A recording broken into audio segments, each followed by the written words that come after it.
কর্মচারী, হেফাজতে ইসলাম বাংলাদেশের লক্ষ কোটি তৌহিদি জনতা, আসুন বিভেদ ভুলে গিয়ে ফ্যাসিবাদী স্বৈরাচারী শেখ হাসিনা সহ তার সকল দোষরদের বিচার নিশ্চিত করবার জন্য আমরা আমাদের জুলাইয়ের চেতনাকে আবার নতুন করে শানিত করি। প্রফেসর ডক্টর ইউনূস সাহেব জাতির অভিভাবকত্বের দায়িত্ব গ্রহণ করেছেন। আমাদের সেনা প্রধান বাংলাদেশের অন্যতম স্তম্ভ। যার যার জায়গা থেকে আপনারা দায়িত্ব পালন করুন। আপনারা ব্যক্তিগত মান অভিমান এবং ক্ষোভ থেকে এদেশের 18 কোটি মানুষের স্বপ্নকে ফিকে হতে দিতে পারেন না।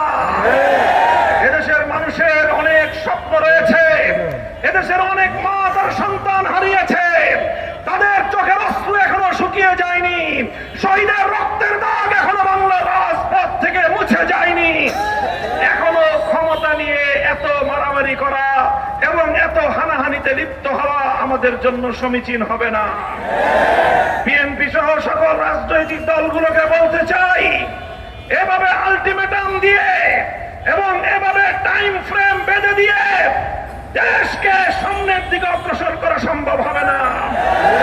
সহনশীল অবস্থানে আসুন, প্রত্যেকে দায়িত্বশীল ভূমিকা পালন করুন। হেফাজতে ইসলাম বাংলাদেশ বাংলাদেশের আধ্যাত্মিক সংগঠন এবং সকল রাজনৈতিক সংগঠনগুলোর অভিভাবক সংগঠন হিসেবে ঐতিহাসিক ভূমিকা পালন করবে ইনশাআল্লাহ। হেফাজতে ইসলামের মঞ্চ থেকে আমি আমাদের বাংলাদেশের এই ক্রান্তিকালের দাতা হিসেবে আবির্ভূত অধ্যাপক প্রফেসর ডক্টর ইউনূস সাহেবকে আহ্বান জানাতে চাই, আপনি আপনার সংস্কার কার্যক্রম সুসম্পন্ন করুন।